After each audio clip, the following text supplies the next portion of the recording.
Salmos capítulo 16. Guarda-me, ó Deus, porque em ti me refugio. Digo ao Senhor, tu és o meu Senhor, outro bem não possuo, senão a ti somente. Quanto aos santos que há na terra, são eles os notáveis nos quais tenho todo o meu prazer. Muitas serão as penas dos que trocam o Senhor por outros deuses. Não oferecerei as suas libações de sangue, e os meus lábios não pronunciarão os seus nomes. O Senhor é a porção da minha herança e do meu cálice. Tu és o arrimo da minha sorte. Caem-me as divisas em lugares amenos. É muito linda a minha herança. Bendigo o Senhor, que me aconselha, pois até durante a noite o meu coração me ensina. O Senhor tenho sempre a minha presença. Estando Ele à minha direita, não serei abalado. Alegre-se, pois, o meu coração, e o meu espírito exulta. Até o meu corpo repousará seguro. Pois não deixarás a minha alma na morte, nem permitirás que o teu santo veja corrupção. Tu me farás ver os caminhos da vida. Na tua presença, a plenitude de alegria. Na tua destra, delícias perpetuamente. Salmos capítulo 17. Ouve, Senhor, a causa justa. Atende ao meu clamor. Dá ouvidos à minha oração, que procede de lábios não fraudulentos. Baixe de tua presença o julgamento a meu respeito. Os teus olhos veem com equidade. Sondas-me o coração. De noite me visitas. Provas-me no fogo, e iniquidade nenhuma encontras em mim. A minha boca não transgride. Quanto às ações dos homens, pela palavra dos teus lábios, eu me tenho guardado dos caminhos do violento. Os meus passos se afizeram às tuas veredas, e os meus pés não resvalaram. Eu te invoco, ó Deus, pois tu me respondes. Inclinas-me os teus ouvidos, e acode as minhas palavras. Mostra as maravilhas da tua bondade, ó Salvador, dos que a tua destra buscam refúgio, dos que se levantam contra eles. Guarda-me como a menina dos olhos, esconde-me à sombra das tuas asas, dos perversos que me oprimem, inimigos que me assediam de morte. Insensíveis cerram o coração, falam com lábios insolentes. Andam agora cercando os nossos passos, e fixam em nós os olhos para nos deitar por terra. Parecem-se com o leão, ávido por sua presa, ou o leãozinho que espreita de emboscada. Levanta-te, Senhor, defronta-os, arrasa-os. Livra do ímpio a minha alma com a tua espada. Com a tua mão, Senhor, dos homens mundanos, cujo quinhão é desta vida, e cujo ventre tu enches dos teus tesouros, os quais se fartam de filhos, e o que lhes sobra deixam aos seus pequeninos. Eu, porém, na justiça contemplarei a tua face. Quando acordar, eu me satisfarei com a tua semelhança.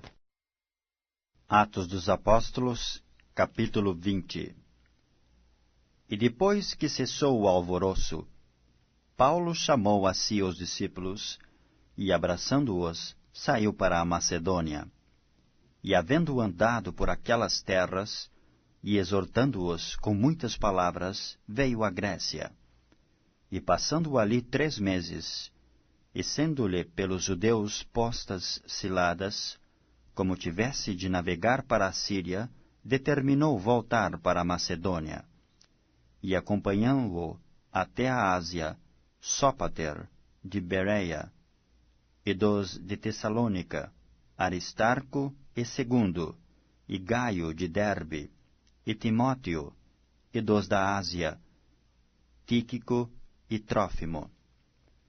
Estes, indo adiante, nos esperaram em Troas. E depois dos dias dos pães asmos, navegamos de Filipos, e em 5 dias fomos ter com eles a Troas, onde estivemos 7 dias. E no primeiro dia da semana, ajuntando-se os discípulos para partir o pão, Paulo, que havia de partir no dia seguinte, falava com eles, e alargou a prática até a meia-noite. E havia muitas luzes no cenáculo onde estavam juntos. E estando um certo mancebo, por nome Eutico, assentado numa janela, caiu do terceiro andar, tomado de um sono profundo que lhe sobreveio durante o extenso discurso de Paulo, e foi levantado morto. Paulo, porém, descendo, inclinou-se sobre ele, e abraçando-o disse: Não vos perturbeis, que a sua alma nele está. E subindo, e partindo o pão e comendo, ainda lhes falou largamente até a alvorada. E assim partiu. E levaram vivo o mancebo, e ficaram não pouco consolados. Nós, porém, subindo ao navio, navegamos até Assós, onde devíamos receber a Paulo, porque assim o ordenara, indo ele por terra. E logo que se ajuntou conosco em Assós, o recebemos e fomos a Mitilene. E navegando dali, chegamos no dia seguinte defronte de Quio, e no outro aportamos a Samos, e ficando em Trogilho, chegamos no dia seguinte a Mileto.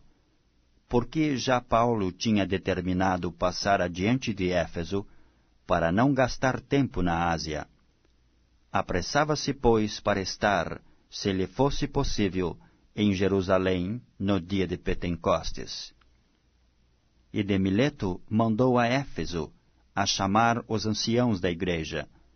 E logo que chegaram junto dele, disse-lhes: Vós bem sabeis, desde o primeiro dia em que entrei na Ásia, como em todo esse tempo me portei no meio de vós, servindo ao Senhor com toda a humildade, e com muitas lágrimas e tentações, que pelas ciladas dos judeus me sobrevieram. Como nada que útil seja, deixei de vos anunciar e ensinar publicamente e pelas casas, testificando tanto aos judeus como aos gregos a conversão a Deus e a fé em nosso Senhor Jesus Cristo. E agora, eis que ligado eu pelo Espírito, vou para Jerusalém, não sabendo o que lá me há de acontecer, senão o que o Espírito Santo de cidade em cidade me revela, dizendo que me esperam prisões e tribulações. Mas em nada tenho a minha vida por preciosa, contando que cumpra com alegria a minha carreira e o ministério que recebi do Senhor Jesus, para dar testemunho do Evangelho da graça de Deus. E agora, na verdade, sei que todos vós, por quem passei pregando o reino de Deus, não vereis mais o meu rosto, porque no dia de hoje vos protesto que estou limpo do sangue de todos, porque nunca deixei de vos anunciar todo o conselho de Deus. Olhai, pois, por vós, e por todo o rebanho, sobre que o Espírito Santo vos constituiu bispos, para apacentardes a igreja de Deus, que ele resgatou com seu próprio sangue. Porque eu sei isto, que depois da minha partida entrarão no meio de vós lobos cruéis, que não perdoarão ao rebanho, e que dentre vós mesmos se levantarão homens que falarão coisas perversas, para atraírem os discípulos após si.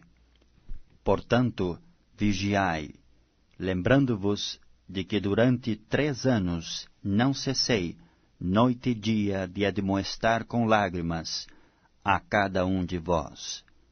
Agora, pois, irmãos, encomendo-vos a Deus e à palavra da sua graça, a Ele que é poderoso para vos edificar e dar herança entre todos os santificados. De ninguém cobicei a prata, nem o ouro, nem o vestido. Vós mesmos sabeis que para o que me era necessário a mim e aos que estão comigo, estas mãos me serviram. Tenho-vos mostrado em tudo que, trabalhando assim, é necessário auxiliar os enfermos e recordar as palavras do Senhor Jesus, que disse: mais bem-aventurado coisa é dar do que receber. E havendo dito isto, pôs-se de joelhos e orou com todos eles. E levantou-se um grande pranto entre todos, e lançando-se ao pescoço de Paulo, o beijavam, entristecendo-se muito, principalmente pela palavra que dissera, que não veriam mais o seu rosto, e acompanharam-no até ao navio.